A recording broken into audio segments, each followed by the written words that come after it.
Bonsoir à tous, chers amis. Chag Sameach, comme on a l'habitude de dire, Gut Yom Tov.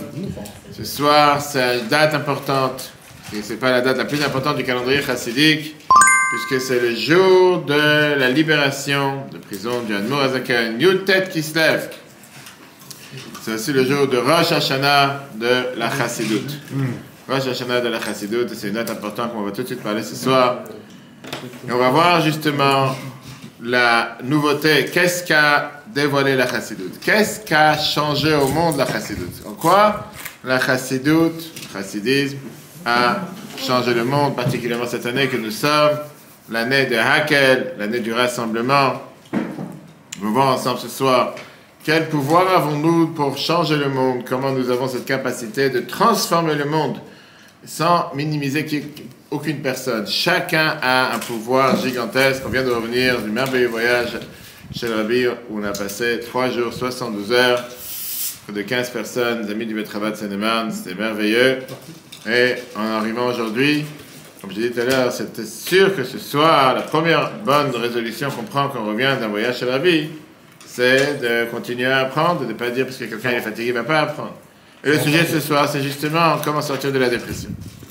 Et comme on a des gens dépressifs parmi nous, en règle générale, et donc c'est toujours important de savoir, parce que la dépression, c'est parfois une connotation négative, on va voir que ça n'a rien à voir de négatif, parce qu'on est chacun déprimé parfois. On va expliquer pourquoi. Qu'est-ce qui peut faire qu'une fois une personne peut se sentir mal, ou se sentir comme s'il n'est pas avec tout son enthousiasme, son énergie de vouloir avancer, de vouloir évoluer. Qu'est-ce qui peut te donner un boost d'énergie? Vitamine C, vitamine E, vitamine D, ou vitamine spirituelle, c'est ce qu'on va voir justement. Alors, Rambam nous dit une phrase très intéressante, Maïmonide. Maïmonide dans le loi de Tchouva, chapitre 3, Halakha 4. Regardez dans le texte, il te dit, Tsarir kol echadam she'irae atzmo, chacun a le devoir de se considérer comme s'il est moitié méritant, moitié coupable. Le monde entier le considérait comme s'il est moitié méritant, moitié coupable. Si quelqu'un il a fait une seule faute, il a basculé le monde vers le côté des coupables. Si quelqu'un il a fait une mitzvah, il a basculé le monde du côté des gens méritants et il a amené la délivrance dans le monde. C'est quand on réfléchit à cette phrase de Rambam, c'est pas seulement pour faire peur aux gens et dire la responsabilité gigantesque que tu as. C'est pour montrer justement comment parfois on a tendance à se sous-estimer. Parfois on a tendance à se dire, peu importe qu'est-ce que je vais faire, je pense vraiment, je vais venir au cours ce soir, ça va faire une différence. Je pense vraiment que je vais faire Shabbat 1 minute, ça va faire une différence. Je pense que je vais mettre des tefillines dans l'avion ce matin, ça va faire une différence. Ça peut faire une différence. Oui, bien sûr. On va tout de suite voir que c'est faux. C'est faux de penser comme ça. C'est-à-dire qu'on doit toujours vivre avec cette notion dans laquelle le monde est sur une balance. Et il y a une balance équilibrée, 50-50. La seule action que tu peux faire maintenant, c'est une action qui peut basculer vers le bien, basculer vers le mal. Maintenant, comment est-ce possible, M. Sfarel? Chacun, il vaut que un. Et les autres autour de nous sont des milliards. Qu'est-ce que moi je peux faire pour changer? En quoi ma petite action va changer quoi que ce soit? Je suis seulement une goutte d'eau, je suis seulement un grain de sable sur l'océan. Et même si quelqu'un il est plus qu'un grain de sable, il fait 2 grains de sable. Ça peut faire une grande différence. La réponse, elle est presque Rambam te dit que le monde, il est totalement en train, il pèse sur la balance. Je veux dire que le problème qu'il y a dans le monde, c'est le problème, la seule chose qu'il y a dans le monde, c'est le problème avec lequel tu es en train de te battre maintenant, à l'instantané. Et l'autre problème, le deuxième problème qu'il y a dans le monde, c'est le problème que ton ami se bat à l'instant T avec son problème. Et après, ton voisin qui se bat avec son problème. Si chacun il va se focaliser sur la mission qu'il a, si chacun va se focaliser sur son dossier, sur son problème à régler, tous les problèmes sont réglés. Si chacun se focalise sur qu'est-ce que moi je dois régler, qu'est-ce que moi je dois changer, le monde il est arrangé. On va tout de suite voir ça. Pour comprendre ça, on va voir un des dossiers les plus durs, les plus difficiles, les plus peineux. C'est peineux? Pas les peineux, les pattes. Triste. Dans l'histoire du Chumash Bereshit, avec Reuven. Qu'est-ce qui s'est passé à Reuven? Comment le premier-né des 12 tribus, a raté presque l'occasion de sa vie. Reuven, on peut dire, c'est la figure la plus tragique de notre histoire, le Chumash Bereshit. Après Caïn qui a tué son frère. Après Ishmaël et Esav, avec l'histoire du droit d'aînesse qu'on a vu les semaines précédentes, qu'on peut voir sur eTorah.fr ou l'application eTorah. Reuven est le Bechor. Qu'est-ce que ça veut dire le Bechor? Le premier-né. Et c'est ce qu'on appelle un premier-né qui est en général un bon élève. Il n'y a pas encore des frères et sœurs qui peuvent faire la pagaille, peuvent faire les coups monter ensemble, tout casser ensemble, écrire ensemble, et c'est pas moi, c'est lui. Bref, c'est quelqu'un qui cède, c'est quelqu'un qui est totalement transmis, qui fait tout pour sa mère, qui s'inquiète pour son frère. Cette semaine, on voit dans la paracha comment son frère il est vendu. Mais il ne réussit pas. Il s'enfuit au milieu du travail, dans le plus grand défi de sa vie, devant Yosef, qui est là devant les épées, on va dire, les cris et les nerfs, et surtout la haine de Shimon et Lévi. Au départ, il réussit à le sortir du chemin de la mort, mais à la fin, il disparaît et il laisse le terrain vide aux mains des autres. Comme si je dis, tu es en train de sauver un pauvre mouton, une pauvre brebis face à des renards et des loups, et à la fin, tu dis, écoute-moi, je vais aller prendre un café, je reviens dans 10 minutes. Et en attendant, la pauvre brebis, elle s'est transformée en café. Ça, c'est le problème. Dieu, il donne des louanges à Reuven. Mais les louanges que Dieu donne à Reuven, avant ça, les louanges qu'on donne à Reuven, le Midrash, il vient et il te dit quel est le raté de Reuven. Il y a quelque chose qui ne s'est pas passé comme il aurait dû se passer. Regardons le Bereshit, chapitre 37, verset 21. Vaishma Reuven, il a entendu le complot des frères qui voulaient tuer Yosef. Il les a sauvés d'un main. Il a dit on ne va pas le frapper. Vient le Midrash Rabbah. Le Midrash Rabbah te dit la Torah t'apprend une manière de vivre. Que quand quelqu'un a fait une mitzvah, il faut la faire avec un cœur joyeux, pas contre cœur, pas avec tristesse. Et la Torah te dit la chose suivante, si jamais Reuven aurait su que Dieu allait écrire sur lui la phrase que Reuven il a entendu, il a sauvé de leurs mains, il aurait tout fait pour le ramener à son père. Si Reuven il savait que le monde entier, ils ont été époustouflés de son courage, de se tenir tête à Shimon et Lévi. S'il aurait voulu, il aurait su qu'il a vraiment, en tant que premier-né, il a transformé l'histoire de l'humanité, qu'il n'a pas mis son épée ou ses coups durs contre un jeune frère qui est jaloux, mais au contraire, il fait tout pour sauver son jeune frère, des grands frères qui sont jaloux. Pas seulement jaloux, amers, et plus grands que lui. Il aurait continué, il aurait tout fait pour faire amener son frère à son père Yaakov, vivant et en bonne santé. Mais il y a quelque chose qui se passe et que Reuven, en plein milieu, il disparaît. Il doit répondre à un téléphone. Il a reçu un WhatsApp. Et ça a coûté cher. Ça a fait en sorte que la famille a souffert pendant les prochains 22 ans. Qu'est-ce qui s'est passé? Qu'est-ce que le Midrash nous dit? Si jamais Reuven aurait su, qu'est-ce que Dieu allait écrire sur lui? Qu'est-ce qu'il ne savait pas? Puis là, il fait toi, il te demande la question. Comment un homme comme Reuven ne va pas faire le bien pour le bien, il va chercher à faire autre chose? Et ce n'est pas une question sur Reuven, mais c'est une question sur chacun d'entre nous. Le Midrash te dit, les Shavar, dans le passé, tu faisais une mitzvah, et le prophète, il écrivait les mitzvahs que tu as fait. Maintenant, c'est qui l'écrit? Le Midrash te dit, le prophète Élie, le roi Mashiach et Dieu signent avec leurs mains sur chaque chose que tu fais. Comme c'est écrit dans Malachi chapitre 3. Alors, qu'est-ce que le Midrash est passé comme message pour nous faire sortir de la dépression? Combien de fois on se sent bien, on a fait des bonnes choses, et tout d'un coup arrive que tu te sens planté en plein milieu de quelque chose. Ça n'avance pas. J'arrive pas à évoluer. J'ai pas de motivation. Pas d'énergie. Je ne sais plus de résoudre des problèmes, ni les miens, ni ceux des autres. C'est un processus. Ben, qu'est-ce qui s'est passé? Tu commences la journée, tu es plein d'énergie, tu es réveillé, tu es en forme, tu as fait ce qu'il faut faire, tu as mis les tefilines, tu as fait la tefila, tu es préparé, tu vas affronter le jour. D'accord. Et paf, 10 minutes après ou 1 heure après, qu'est-ce qui se passe? Qu'est-ce qui se passe? Accrochage. La dépression. Tu commences à te dire, c'est tellement fatigant. C'est ça. J'ai honte à telle personne, et l'autre personne, et l'autre il fait la tête, et l'autre il me stoppe au feu rouge. Et tout d'un coup, tu descends de l'Everest jusqu'à l'abîme dans le plus profond et tu n'arrives plus à relever la tête. Alors, la réponse qui change cette doctrine, on va dire, Reuven avait un manque de confiance en le pouvoir de pouvoir changer les choses. S'il aurait su que Dieu est derrière lui et que Dieu il l'aide, il aurait médité que Dieu est en train d'écrire au moment où les choses se passent, comment il agit. S'il aurait lu la suite de l'histoire avant que l'histoire se passe, s'il aurait compris que son entourage l'oblige à agir et ne pas rester en tant que simple spectateur, il aurait pris toutes ses forces et il aurait convaincu la haine. Et c'est la même chose avec chacun d'entre nous. Le problème avec chacun d'entre nous, c'est que si tu réfléchis un instant, que le moment instanté où tu es en train d'agir, tu as le prophète Élie, le roi Mashiach qui a écrit ce que tu es en train de faire, que tu as le sort du monde qui dépend de ton action qu'on a vu tout à l'heure par rapport à Rambam, et qu'on peut amener la délivrance dans le monde. Tu vas comprendre quel potentiel tu as. Un potentiel qui est inestimable. Un potentiel que tu peux tout faire pour réussir et faire en sorte que le monde, la planète change. Juste prends-toi avec cette réflexion en te disant, tu n'es pas si minime que ça.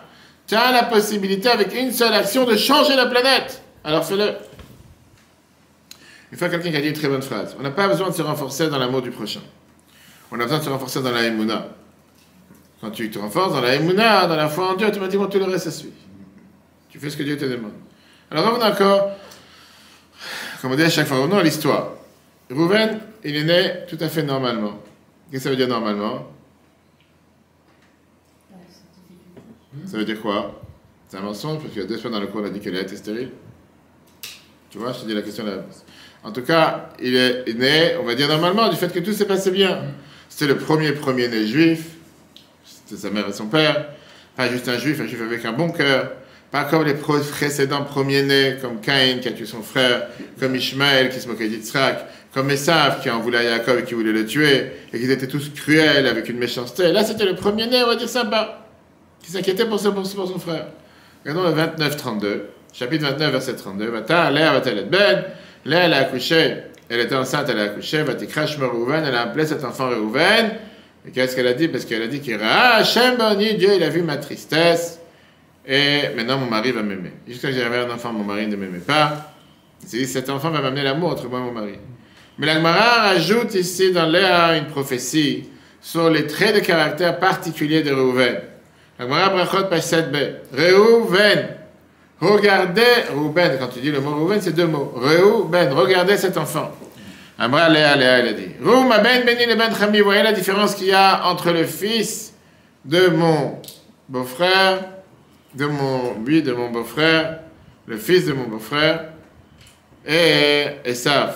Esav, c'était le frère de Jacob, le fils de mon beau-frère.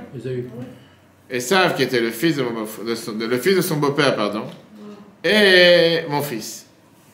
Lui, il a vendu son droit d'aînesse à Jacob, et néanmoins, avec tout ce qu'il a fait officiel, il continue à l'haïr. Donc, à quel droit tu l'haïs? C'est toi qui as vendu son droit d'aînesse, qu'est-ce que tu viens respecter après? C'est toi qui as tout fait. Et qu'est-ce qu'il dit dans la paracha?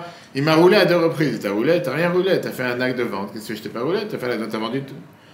Alors que mon fils, que par sa force, à cause de cet épisode qui s'est passé, on sait très bien, c'est Yosef qui a pris le droit d'aînesse. Pas seulement qu'il n'est pas jaloux en lui, mais Reuven, il a voulu le sauver. La deuxième fois que la Torah nous parle de Reuven, c'est aussi une fois extraordinaire.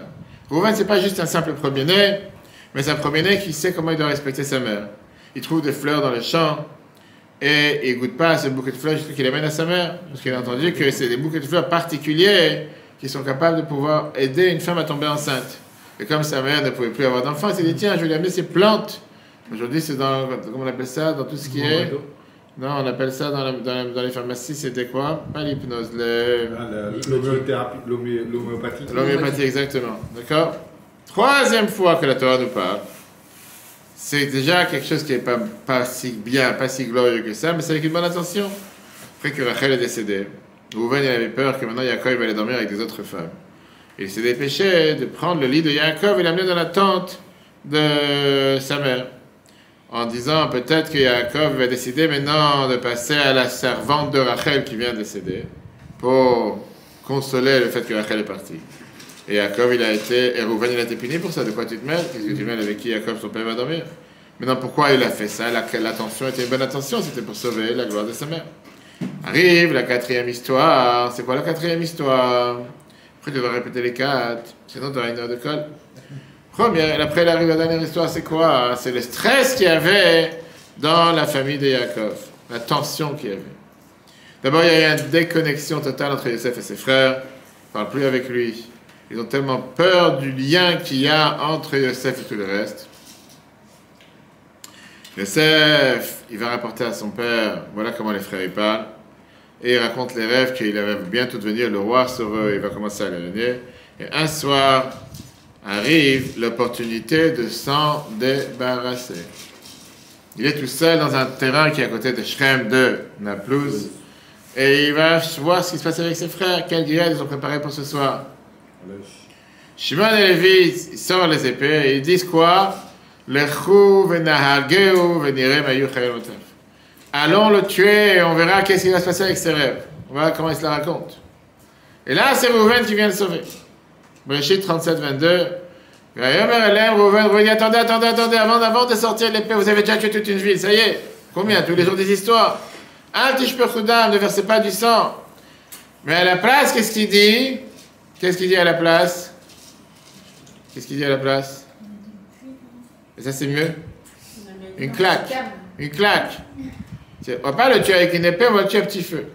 Dans un puits, il y a des scorpions, des serpents. Tu veux que je te mette dans un puits? Avec des scorpions, avec des serpents. Après, je viens te chercher, dans 10 minutes. Juste 10 minutes. Comment on peut dire une chose pareille? Laissez-le dans le puits, personne ne le touche. Pour le sauver, effectivement.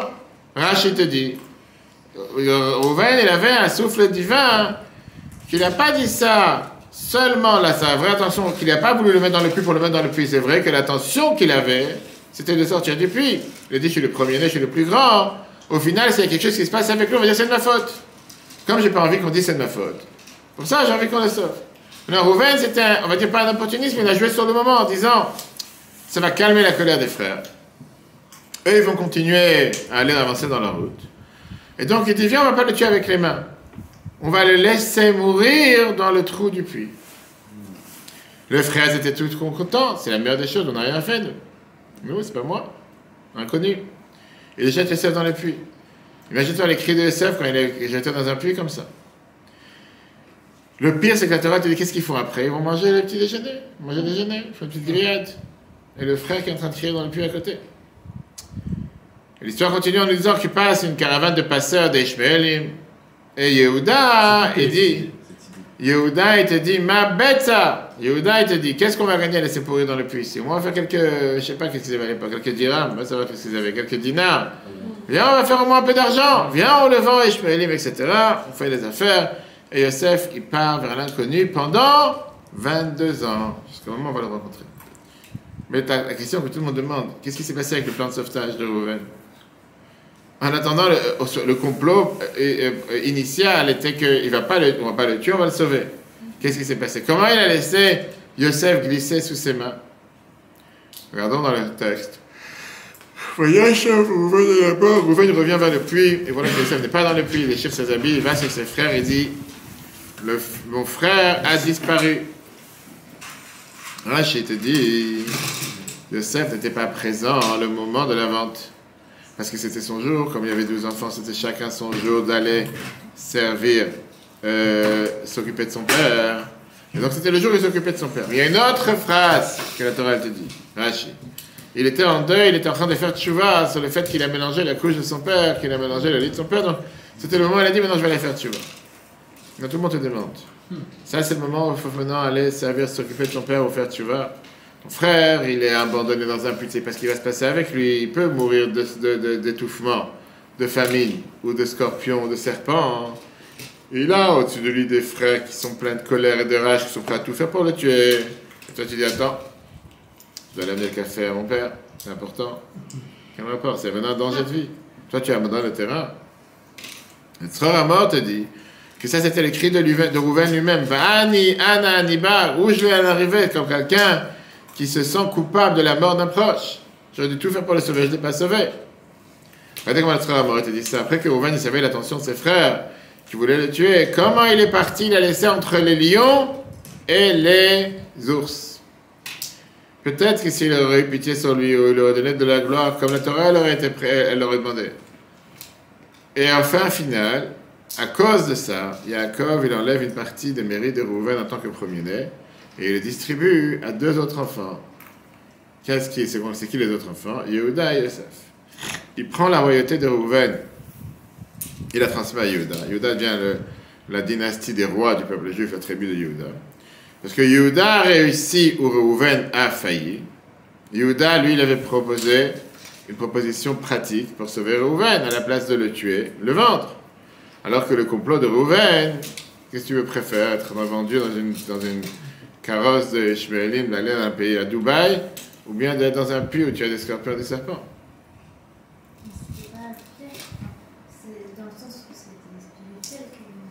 Pourquoi spirituel? Le fait qu'il soit en Égypte et puis il y avait un grand risque de Au final, bien sûr, on a parlé de sa Shabbat, qu'ils ne voulaient pas aller en Égypte, parce que pour eux, leur manière de servir Dieu, c'était seulement en étant berger, pas en étant dans un autre pays, mais là, le mettre dans un puits, tu n'as pas trouvé de solution, tu as fait quelque chose de plus pire qui peut exister. En l'envoyant en tant qu'esclave, ok, je ne sais pas où il va arriver, mais ils ne vont pas le tuer, il va être esclave.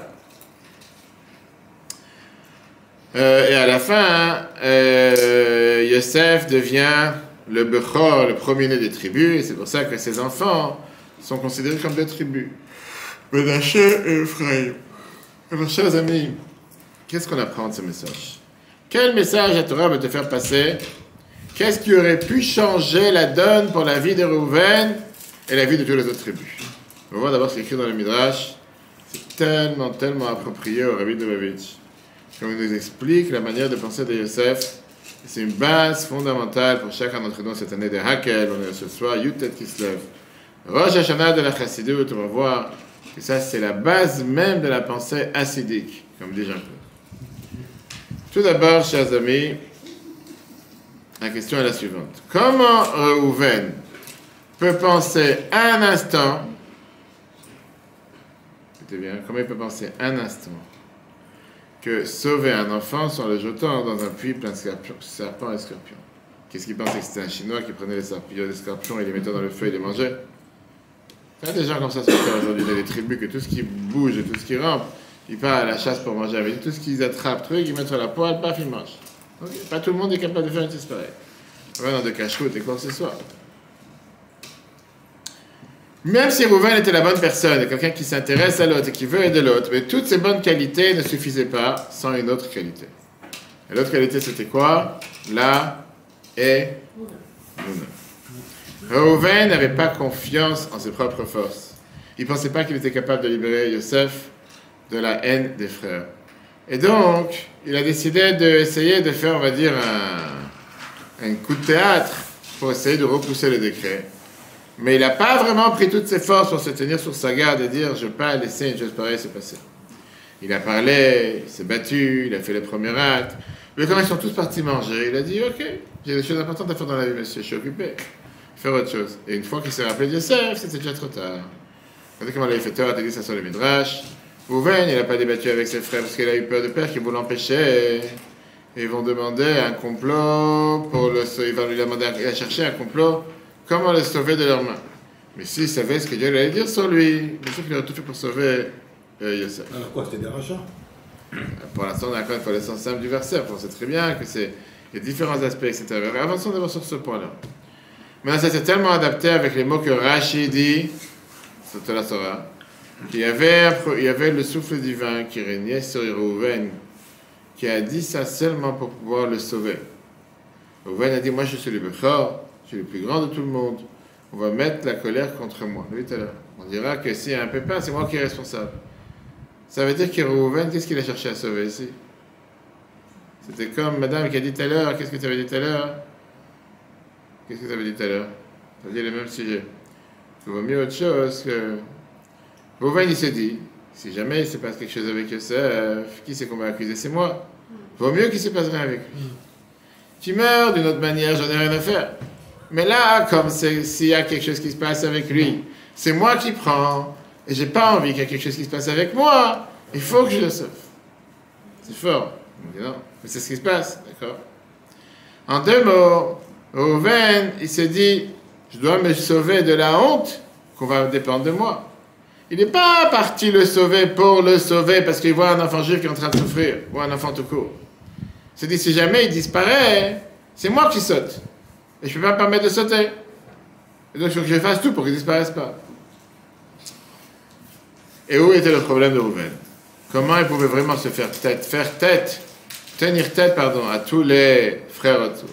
Derrière le Midrash te dit qu'il aurait dû comprendre la grandeur du moment. Quand un enfant juif est en danger, Dieu il écrit ce qui se passe à cet instant-là. Rouven n'était pas en train de se battre tout seul devant les frères. Il avait Dieu avec lui. Et donc l'histoire regardait ce Rouven en lui disant, tu as les forces de pouvoir surmonter cette épreuve. Chacun sait que quand on parle des moments critiques, des fois quand quelqu'un doit s'enfuir d'un feu ou quoi que ce soit, il découvre des forces à l'intérieur de lui qu'il est capable de courir alors que dans sa vie il n'a pas bougé un pied. Parce que c'est des forces internes qui se dévoilent pour être sauvé d'un danger. Et donc ce qu'il manquait à Rouven de comprendre, c'est que chaque moment de notre vie, c'est un moment critique. Chaque décision que tu prends, c'est une décision importante. Et ça, c'est malheureusement la maladie de... Quelle maladie? La maladie de désespoir. Qu'est-ce que ça veut dire désespérer? Qui a chez chacun d'entre nous. Même Moshe Rabbeinu en Égypte, il a proposé, quand Dieu il s'est dévoilé à lui dans le buisson ardent. Il lui a dit, va libérer le peuple juif. Moshe réfléchit, il n'est pas prêt. Et de quoi il craint? Qu'est-ce qu'il dit la première des phrases? Mi-ani, qui je suis? Mi-anochi, qui je suis pour aller voir Pharaon? Moi, je vais aller voir le grand Pharaon et sortir les Juifs d'Égypte. Et Dieu, qu'est-ce qu'il lui répond? Anochi, c'est moi qui t'envoie. C'est pas toi. Toi, effectivement, tu n'as jamais fait du sport dans ta vie, tu n'es pas capable de courir. C'est pas toi qu'on parle. C'est moi qui t'envoie. Et puisque c'est moi qui t'envoie, tu as mes forces. Arrête de penser que c'est toi, c'est pas toi. Alors, quelqu'un, il peut poser la question, mais comment je peux avoir les forces de sauver tous les problèmes du monde? Là, on vient avec l'idée que la Torah développe, que tu n'as pas besoin de changer les problèmes du monde entier. Que tu as, oui, besoin de tout faire pour pouvoir changer les problèmes qui sont à ta portée. Ceux qui sont arrivés à ta porte. Le fait que tu as entendu tel et tel problème, ça veut dire que ça dépend de toi pour le réparer. Et automatiquement, par ça que tu vas régler ces problèmes, des autres personnes dans la chaîne qui continuent vont agir et vont faire exactement ce qu'il faut. La ville a expliqué le jour de Purim 1962. Le fameux... Non, c'est le chauffage. J'ai dit la même chose tout à l'heure. Le problème, c'est quoi? C'est à faire, c'est tout. Mets la main. Peu importe. La Bible a expliqué ça à plusieurs reprises, les fêtes de Purim avec... Avec qui? Alors? Avec quel exemple on a dans l'histoire de notre peuple où il y a exactement le même dialogue? Esther. Bravo, avec Esther. Quand elle dit comment j'ai la force d'aller sauver mon peuple après que le roi n'est même pas intéressé à moi, je ne l'ai pas vu pendant 30 jours. Qu'est-ce qu'il répond Mordechai? Le het kazot igat amachut. Sache une chose. Peut-être que ça c'est la seule raison pourquoi tu es devenue la reine Esther, pour pouvoir agir le moment venu pour sauver ton peuple. Et si jamais tu vas pas faire une chose pareille, qu'est-ce que t'es le but de devenir une reine? Ça veut dire que Mordechai lui dit, si toi tu es là, et si tu es au bon endroit, au bon moment, ça dépend de toi. Et sache que tu ne te bats pas tout seul, parce que Dieu il est avec toi. De l'autre côté, on a dit, comme on a dit tout à l'heure, on a Yehuda et Yosef. Les mérites de Yosef sont enlevés de Rouven, et ils sont passés à ses deux frères. Parce que les deux vivent avec cette philosophie de responsabilité à l'environnement qui est autour d'eux. Et la croyance dans le fait qu'une prière demain arrive, ou quoi que ce soit, une seule prière peut changer la donne. La Emouna de Yehuda, on peut la compter dans plusieurs versets. Il n'a jamais les bras. Il fait tout pour sauver Yosef. Il le sauve d'un danger de mort réel. Quand la vie de Tamar, elle était totalement hors sujet, elle était déjà morte, peu importe. Il va se battre jusqu'à ce qu'il libère Yosef et libère son frère Benjamin qui était aussi dans la prison à l'époque. Ensemble avec Yosef, on va voir un trésor qui est vu dans la paracha de cette semaine, dans l'Haftara. Quand on écoute le Baal Korah, celui qui lit en général, il a le devoir de faire les simanim. C'est je vais vous montrer. C'est, qu'on appelle ça? C'est, des fois, tu as, quand quelqu'un lit la Torah qu'il n'a pas préparé, ou quelqu'un qui ne veut pas faire des erreurs, tu as quelqu'un à côté de lui qui vient et qui... Exactement, qui lui fait tous les signes. Et les gens qui ne comprennent pas, ils n'ont jamais vu ça dans leur vie. Tu rentres, tu dis comment ça fait avec la main, on dirait qu'il est en train de faire du solfège, il est en train de gérer, qu'on appelle ça, de gérer une musique ou quelque chose, et il dit, mais qu'est-ce qui est en train de se passer, qu'est-ce qui se passe? Mais non. C'est un orchestre. Oui, c'est déjà ça, exactement, d'accord. La Torah te dit qu'à ce moment-là, Mordechai dit à Esther et il lui dit, peut-être que la seule raison pourquoi tu t'es marié avec Achashverosh, c'est pour pouvoir maintenant sauver ton peuple. Et sache que tu n'es pas toute seule. Tu as Dieu qui est derrière toi. Et la fameuse phrase que Mordechai dit à Esther, quelle est la phrase qu'il lui dit? Si jamais tu ne vas pas relever le défi, sache que toi et la maison de ton père, vous allez être perdus. En deux mots, tu n'es pas là pour rien, tu es là pour une mission. Tu es là pour une mission, fais ta mission, tu fais pas ta mission, tu n'as rien à faire dans cette mission. Quand on voit plus tard que les mérites de Reuven ont été donnés à ses deux frères, Yehuda et Yosef, les deux, ils ont une énorme sens de responsabilité avec ce qu'ils viennent de recevoir et la foi dans les forces qui leur ont été données, qui peuvent changer les choses. Quand tu deviens ministre et tu dis, on va continuer ce qu'ils ont fait les précédents, on va rien changer pendant 5 ans, là, qu'est-ce que tu fais en tant que ministre? On va pas citer de noms, mais bon, on peut en citer une grande liste. Bien, la Torah, elle te dit que ça, c'est ce que Reuven, il devait comprendre. La différence par rapport à Yehuda et Yosef, d'avoir cette foi dans laquelle tu peux changer la donne. Et si ça s'est passé en face de toi, à côté de toi, toi tu es au courant, c'est que la providence divine, elle veut que tu agisses. Et donc ne fais pas un demi-travail. Fais tout ce que tu peux faire jusqu'à ce que la mission soit remplie. La émouna de Yehuda, elle est racontée dans les versets de la paracha suivante, dans Yigash. Il lève jamais les bras, il fait tout pour libérer Yosef, malgré qu'il doit le vendre en esclave d'abord. Il le sauve d'un danger de mort soudain dans un puits. Quand la vie de Tamar, elle est mise en pâture, parce qu'on pense que c'était une prostituée, alors il vient, Yehuda, il se lève avec courage et il dit, elle est enceinte de moi, c'est pas une prostituée. Quand le dirigeant égyptien demande que Benjamin soit un esclave, il fait la guerre contre le dirigeant égyptien jusqu'à ce qu'il est brisé, il libère Benjamin. Et la Torah, elle commence au début de la paracha avec un autre verset.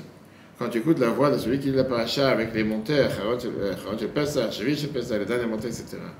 Chaque juif se demande la question suivante, qu'est-ce que j'en ai à faire? En quoi ça me change cette histoire qui s'est passée il y a quelques milliers d'années, ou pour certains quelques milliards ou quelques millions, la Torah dit quelques milliers. Pendant 23 versets, la Torah te raconte tous les détails du chef échanson et du chef boulanger qui échangent entre eux qu'ils avaient tellement peur pour leur vie. Et lui, il essaie de demander, il essaie de se retrouver, de prendre du repère dans la situation à laquelle il se trouve. Et il se dit, c'est pas ce que j'ai envisagé dans la vie. Il se dit, c'est pas ce que j'ai envisagé, mais je suis là. Je suis là, j'ai une mission. On a parlé de ça hier, c'était quoi, qu'est-ce qui s'est passé juste après? Il va voir la prochaine cellule. Et là-bas, il voit ses amis dans la cellule qui ont une figure de français. Une figure triste, une figure mélancolique. Le monde entier est tombé sur eux. Et qu'est-ce que Yosef va leur dire? Madoua pnechem chaim ayom. Pourquoi vous faites la tête? Maintenant, on te parle de ceux qui étaient là avec un paquet de souffrances, qui ont volé des choses, ou qui ont... Peu importe, c'était pas forcément les gens les meilleurs sur terre. Ils ont un rêve de Dieu, tu vois, qu'ils ont tous la pochette avec comment on appelle ça? Le psaume, etc. Et qu'est-ce qu'ils demandent à Dieu? Il est en train de demander à Dieu quoi? De pouvoir avoir satisfaction de ses enfants, de pouvoir être en bonne santé. Il va partir de ce monde. Maintenant, le rabbi te demande une question qui est tellement... J'avais parlé de ça hier longuement avec les 3 derniers. Vraiment, Yosef, il n'a rien d'autre à faire dans la vie que de passer de cellule en cellule, de dire comment ça va. Tu as pris un café ce matin, tu as pris ta douche, tu as un petit gâteau. Il s'ennuie, vraiment, il s'ennuie. Quand tu réfléchis, quel rapport? Alors, même si aujourd'hui tu as des quartiers libres, même si aujourd'hui tu as des promenades, même si aujourd'hui tu as des détenus qui peuvent se rencontrer dans la même aile, etc. Mais là, c'était à l'époque. Quelque chose de bizarre, numéro 1. Et qu'est-ce qu'il va voir les chefs échansons et les chefs boulangers? Et il leur dit, pourquoi tu fais la tête? Madoua pnechem chaim ayom. Pourquoi vous faites la tête? On a paradis. Kilomètre, tu as vu quand tu es rentré, c'est écrit kilomètre paradise. Pourquoi tu fais la tête? Et la question, elle est que eux, ils répondent des rêves qu'ils ont eus. C'est les rêves qu'ils ont fait pour Pharaon avec les oiseaux qui vont venir manger du plat de gâteaux, etc. Bref, pas tous les autres fruits, toutes les autres choses qu'on mange. Et pas seulement pour le manger. Et quand il entend une chose pareille, la Torah commence à te découvrir c'est qui ce personnage, quel rêve il a eu. Et tout le monde te dit il y a quelque chose qui n'est pas clair avec lui.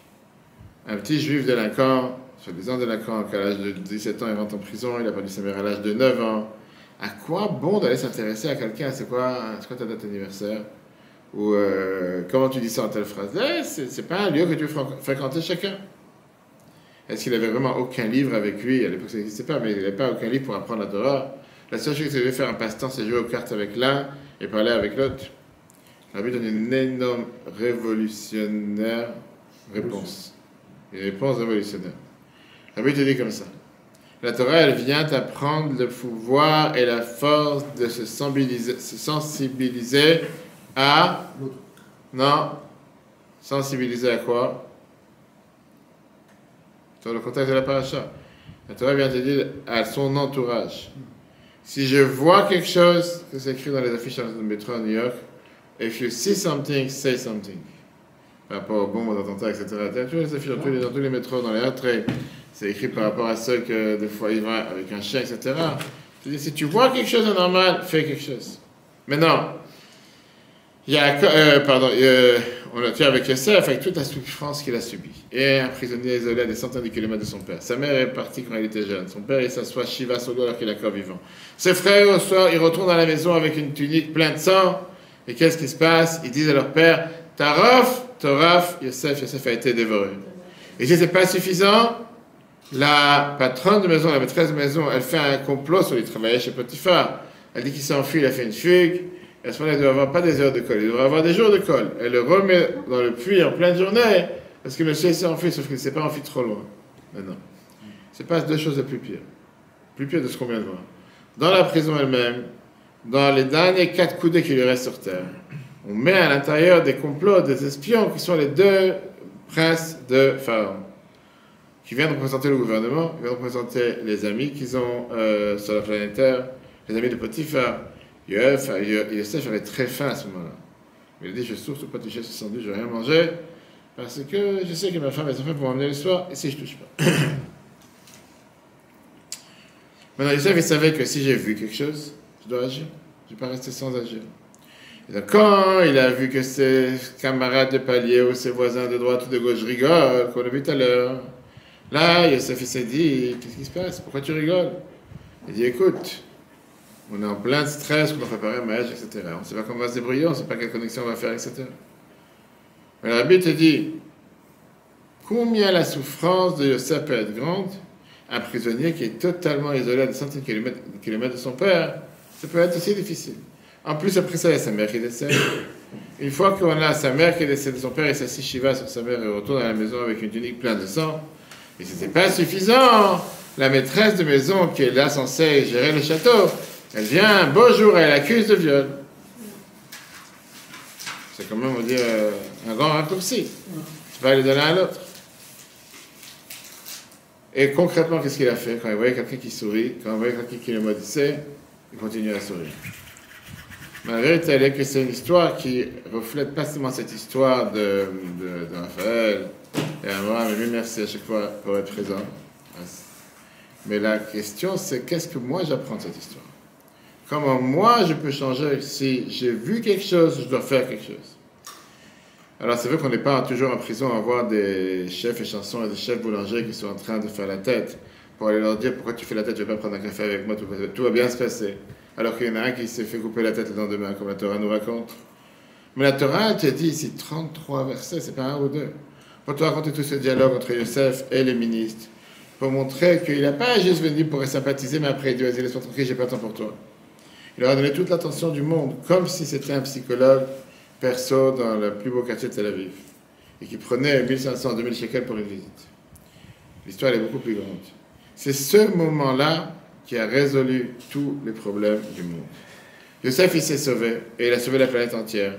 Tu pouvais s'étonner contre Yosef en disant, alors qu'est-ce qu'il y a? Tu vas résoudre un problème, tu crois que tu as sauvé le monde. Tu as encore des dizaines de milliers de problèmes. En quoi tu vas réparer quoi que ce soit en sauvant un problème? Et ça a changé son mazal. Ça a créé les piliers, ça a créé la base de sauver le monde de la famille. Parce qu'il a commencé par une idée, pas par 36 000. Il se présente comme quelqu'un qui est capable d'interpréter les rêves. 2 ans après Pharaon, il cherche quelqu'un qui peut interpréter les rêves. Et qu'est-ce qui se passe? On amène Yosef, et Yosef est là, la suite est connue. C'est-à-dire qu'on avait écrit ça dans le Sichot Miketz 1974. Quand un juif il a lu une bougie de Hanouka qu'on va commencer dimanche soir prochain, il a un impact sur le monde entier. On voit ça dans la paracha de la semaine. Pourquoi la Torah te raconte tellement de détails sur Yosef, ses frères, alors qu'ils sont en prison? Et en règle générale, c'est pas seulement qu'ils sont en prison, ils sont aussi, comme on va dire, des copains, des amis de toute la bande, avec les barrettes, avec les savons, c'est tous la même bande, c'est pas quelque chose de particulier. Mais alors, lui te dit, c'est un énorme enseignement dans tout ce qui est l'éducation. Malgré que ça fait dans cette situation qui lui a causé énormément de tort, il a été vendu en Égypte dans un puits. C'est vraiment, on ne peut pas s'imaginer le décor, c'est pas juste bon, tu rentres pas chez toi. C'est la plus pire des choses. Et surtout que chez les Égyptiens, c'était pas que s'ils ne le faisaient pas, ils allaient se faire tuer. Oui, ils n'avaient pas un Uzi sur eux toute la journée. C'est pas un moment grave, un moment de tension ou quoi que ce soit. C'est juste une situation pas agréable. Néanmoins, ça a dérangé la situation de leur tête en disant pourquoi vous faites la tête aujourd'hui? Madoua de ça l'a dérangé. Et puisque ça l'a dérangé, parce pour ça il a agi, et l'histoire, encore une fois, l'histoire elle est connue, c'est pas sujet de tout ça. Je veux dire, de là ça a découlé que Pharaon il a appelé, de là Pharaon a interprété les rêves, après il a fait venir sa famille, après il a donné des couteaux pour faire la shrita, après on a l'histoire des bougies de Shabbat, des bougies de Hanouka. Pour ça je réponds à la question, c'est exactement la même chose avec tous ces mitzvot qu'on fait au travail tous les jours, envers des inconnus ou des gens qui ne connaissent absolument rien dans le judaïsme, ou qui sont connus et qui veulent rien savoir aujourd'hui. Et le devoir, c'est pas de commencer à me regarder de haut, de commencer à le rabaisser. Toi, tu vaux quelque chose. Tu comptes pas pour Kaddish. Pourquoi? Parce que c'est pas mon niveau. Moi, c'est un niveau, je veux des juifs érudits comme moi. Et j'en passe, c'est tellement de sujets pareils. Dans l'année de Hakel, l'année du rassemblement, c'est le message qu'il a fait passer à chacun d'entre nous. Sois un roi dans ta maison, sois un roi dans ton entourage, sois un roi dans la société dans laquelle tu vis. Parce qu'il y a des endroits ou des lieux qui n'appartiennent qu'à toi et à personne d'autre. Le reste, laisse dans les mains de Dieu. J'ai eu une histoire cette semaine, Moshe m'a raconté cette histoire. Un ami à moi, comme quoi, c'était Motsai Shabbat dernier, il était au Kinus Hakel avec tous les shtuchim, etc. Il y a 2 semaines.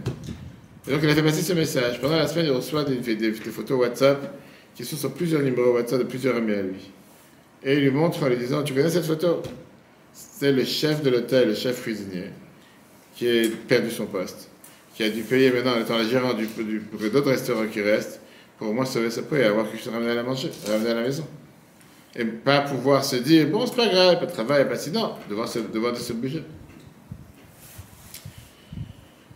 Alors, comme j'ai dit tout à l'heure, ce soir, c'est un jour tellement important parce que c'est le 19 qui se lève, Rosh Hashanah de la Chassidut. Et si on résume en une phrase, qu'est-ce qui a changé, qu'est-ce qui a fait évoluer, qu'est-ce qui a bouleversé la planète, la Chassidut, si on dit en une seule phrase, c'est la suivante. Une des bases de la Chassidut, c'est la bonté, le message que Dieu nous fait passer sur la gloire et la confiance en soi qu'on doit avoir tous les jours dans la vie d'un juif. Ça fait partie des bases fondamentales de la Chassidut. Regardez comment la Baal Shem Tov décrit ça. La Gemara te dit des choses beaucoup plus dures. Rabbi Yochanan, que l'humilité de Rabbi Zecharia ben Afkulas et la destruction du temple et le fait que le temple et le temple il est devenu totalement détruit et éparpillé. La Gemara te dit plus que ça. Amar Rabbi Yochanan, Rabbi Zecharia ben Afkulas, c'est la modestie de Rabbi Zecharia a détruit les temples. Vous vous rappelez avec qu'on avait vu l'histoire avec le fait d'envoyer un animal pour venir sur le sacrifice, il avait fait un défaut sur la dent antérieure. Comme ça, il n'y a pas à savoir s'il y a un défaut ou pas, mais au final, il n'a pas été amené. Il fallait maintenant le renvoyer à l'empereur ou à l'empereur. Et la Gemara te dit qu'il y a une personne qui, depuis près de 2000 ans, qui sait que la maison de Dieu est totalement banalisée et qui n'est pas moins important qu'un tzaddik ou un rachat. Et cette histoire, c'est une histoire qui est très connue avec l'histoire que la Gemara nous raconte. Un juif à Jérusalem, il a fait un repas, il a invité son ami Kamsa. Et comment il s'appelle le facteur, il passe toutes les lettres, il est assuré que c'est la bonne adresse. Même si c'est une adresse à Detroit, au final, il amène à New Jersey, il connaît le père, il dit oui, c'est pour moi, il met signature, etc. Ok. Maintenant, une fois que Bar Kamsa, avant l'histoire, pardon, Kamsa et Bar Kamsa étaient 2 ennemis, ils arrivent à la salle de mariage, et il n'y a qu'un qui a été invité, le deuxième n'a pas été invité. Et là, maintenant, ça va être la vraie guerre. La Torah nous dit, Bar Kamsa, c'était l'ennemi juré du riche qui a organisé le repas. Puisque c'était l'ennemi juré qui a organisé le repas, qu'est-ce qui se passe? Il lui a dit, écoute, le problème, c'est que le facteur, celui qui est parti chercher les gens, il a dit, désolé, je suis parti inviter quelqu'un qui s'appelle Bar Kamsa. Ça ressemble, c'est comme des gens qui disent, je vois un Cohen dans la rue, et 2 rues après, il voit un autre Cohen, il fait, ah, c'est les frères? Parce qu'il n'y a que 2 Cohen sur terre, donc c'est certainement 2 frères. Il a confondu Kamsa et Bar Kamsa. Okay. Bar Kamsa, il s'assoit, il se réjouit, le grand festin. Et le riche, il explose. Il fait, sors d'ici, tu n'as rien à faire ici. Bar Kamsa, il dit, écoute, je suis prêt à te payer la moitié de ton festin. Juste pour ne pas avoir la honte. Tout le festin, quand tu veux rien savoir. Il a tellement été rabaissé, il n'était pas prêt à se pardonner, surtout au sage de Jérusalem qui était assis, que personne n'a rien dit. Il a décidé de frapper où ça fait mal, il est parti voir l'empereur. Il lui a dit, marre de Bar Yehuda, et les Juifs se sont révoltés contre toi. Quand tu ne sais plus quoi faire, tu cherches à faire des bêtises pareilles. L'autre, il lui a dit, c'est pas possible. Comment tu peux dire une chose pareille? Et au final, qu'est-ce que la Gemara nous raconte? Il a décidé de faire un test en emmenant un mouton avec eux pour l'amener dans le temple. Bar, comme ça, qui connaissait un peu les halachot, il s'est dit, je vais lui faire une trace, une cicatrice dans la lèvre intérieure, la lèvre du haut, que personne ne va découvrir. Et comme ça, je vais pouvoir l'amener au temple. S'ils sont intelligents, ils vont pas faire attention, ils vont l'amener dans sa tête. Alors, c'est pas du tout vrai. Et sinon, au pire, qu'est-ce qui se passe? Je vais aller... Je quoi? S'ils sont intelligents, ils ne vont pas remarquer. Et s'ils ne sont pas intelligents, ils vont remarquer qu'est-ce qui se passe. Mais non, s'ils sont intelligents, ils vont remarquer la faute. Ils vont pas sacrifier. Pas sacrifier. Je vais aller voir le roi et je vais dire, voilà, tu vois, je t'ai dit qu'ils sont plus ils sont plus intéressants avec toi, etc. Et la suite est connue. Maintenant, il était tellement énervé contre ceux qui étaient assis qu'ils n'ont rien dit. Quand il a vu le mouton, le malheureux mouton que le roi lui a donné, il lui a fait un défaut à l'intérieur de la lèvre comme on l'est tout à l'heure. Les Kohanim, ils vérifient le mouton quand il arrive au temple. Il dit qu'il n'est pas cachère. Mais ils avaient peur de la colère de l'empereur. Peut-être qu'on peut faire une dérogation à la règle. Il y a des manières. Là, tu parles de sauver les peuples juifs. Ils ont vu Zechariah ben Afkula. C'est non, surtout pas. Les gens vont dire qu'on a le droit d'amener un animal avec un défaut au temple. Les Kohanim ont dit, bah, tu sais quoi, on n'a qu'à le tuer alors, cet espion qui est venu, qui est en train de nous pourrir la vie. Pour pas qu'il ait rapporté à l'empereur qu'on n'a pas mis le sacrifice. Rabbi Zechariah vient une fois et dit, non, on n'a pas rendu une chose pareille parce que les gens vont dire que celui qui met un défaut dans un sacrifice, il doit être tué. Par contre, ça, il est reparti voir le roi, il n'avait pas de WhatsApp, ni Facebook, ni live. Et qu'est-ce qui se passe? L'armée grecque, l'armée Rome est montée sur Jérusalem. Et avec ça, détruit le temple. Rabbi Yochanan nous dit, comme on voit chaque fois pendant les 3 semaines, on peut voir sur les Torah.fr, que l'humilité de Rabbi Zechariah ben Afkula, c'est ce qui a détruit notre maison. Maintenant, moi, je demande la question, quel rapport avec l'humilité ici? On peut dire qu'il a agi de manière tendre, patience, pas de plan vigipirate, avec chaleur envers les autres. Il n'a pas voulu prédire le futur, mais quel rapport avec l'humilité? Deuxièmement, qu'est-ce qu'on veut de lui? Je pense que c'est le seul qui a fauteuil dans Jérusalem qui est en train d'être détruit. C'était le dernier d'un maillon de personnes qui étaient avec cette haine gratuite et qui poursuivaient l'autre sans jamais vouloir faire du bien autour de l'autre. Et le riche qui a renvoyé Barkham, ça lui n'est pas fautif. Et les autres qui étaient assis à table en train de manger, je sais pas, les côtes de bœuf ou des chemates qui se sont mangés, et qu'ils n'ont rien dit, et ils ne sont pas fautifs. Bar Kamsa lui-même, qui a menti, qui a fait tout ce faux complot contre les Kohanim, lui, il ne mérite rien. C'est le seul que tu es en train de dire, la faute de qui que le temple est détruit, c'est parce que monsieur le rabbin, il a dit, il ne faut pas tuer, ni pour ça, ni pour ça. Mais les autres, c'est tous des sadikim. Les autres n'ont rien fait spécialement de bien, des choses pareilles. Baal Shem Tov, aujourd'hui, les jours des peut-être qui se lèvent, le jour où le Baal Shem Tov s'est dévoilé à son élève, le jour de la libération du Maguid de Mezrich, le jour de la libération des prisons d'Admorazaken, un jour où il y a tellement de choses importantes dans son passé. Il a dit pourquoi il a été puni, pourquoi on a écrit que son humilité, c'est elle qui a détruit le temple, parce qu'il ne pensait pas qu'il pouvait changer les choses. Il s'est empêché de cette possibilité de pouvoir amener les sacrifices ou de tuer comme ça. Parce qu'il s'est dit, de toute façon, Jérusalem va être détruite. De toute façon, je ne vais plus arrêter le train qui est en route. Et automatiquement, puisque je ne peux rien faire, au mieux, rien faire. Ça, c'était son erreur. Non, on a répondu à la deuxième question. Pourquoi c'était un symptôme de maladie? C'était la maladie qui traînait dans tous les gens de Jérusalem. Comme j'étais des maladies, je ne sais pas, avec Crohn ou pas Crohn. Bref, aujourd'hui, les gens ont différentes maladies, différentes épidémies. Ça expliquait tout ce qu'ils avaient à faire avec la destruction du temple. Chacun s'est dit, si je fais la paix avec mon voisin, parce qu'on est en pleine guerre, si je fais la paix avec mon voisin, ça va changer quelque chose. Le riche, il se permettait de faire la guerre avec tous, ça ne va rien changer. Les Chachamim, ils se sont dit, quoi, nous on va dire un mot, on va se faire virer. À quoi ça sert? Barkham, ça lui-même n'a pas pensé à un instant quelles conséquences ça va avoir à ces actes qu'il est en train de faire. Mais ça, c'était la grande erreur. Comme j'ai dit tout à l'heure, dans le monde, il n'y a pas beaucoup de problèmes. Il y a un seul problème avec lequel tu dois faire face tous les jours. Si le riche, il aurait contrôlé ses sentiments, si les Chachamim, ils auraient, c'est presque le Khadgad, il a connu à la fin de la Haggadah, si les Chachamim, ils auraient crié haut et fort de ne pas le jeter du repas, et si Barkham, ça, il n'aurait pas été tellement blessé du fait qu'on l'a enlevé du repas, quoi que ce soit, il n'y aurait absolument rien qui serait passé. Et comme ça ne serait pas passé, beaucoup d'autres histoires ne seraient pas passées. Si chacun d'entre nous aurait compris une fois pour toutes, que notre vie dépend que de nous-mêmes. Prends-toi en main et agis. Arrête de rêver. Et ça, c'est la galoute, ça, c'est l'exil. La Géoula, c'est tout à fait le contraire. Chacun va comprendre qu'il a un monde entier, et que Dieu il attend notre prière. Si une personne comme nous est capable de faire la destruction, combien d'entre nous, une seule personne peut amener la délivrance? Que Dieu fasse, car ce jour du Tétis, que la chassidoute a été dévoilée pour montrer comment on doit justement changer, comment on doit être tous des bénénimes, comme Bénénim Mutania qu'on peut voir sur le Torah.fr. C'est pas des gens qui doivent être avec un niveau tellement élevé. Oui, c'est un combat quotidien. Lui, on est là pour se battre. Et puis Dieu nous donne la force de se battre, à condition qu'on ne perd jamais l'espoir.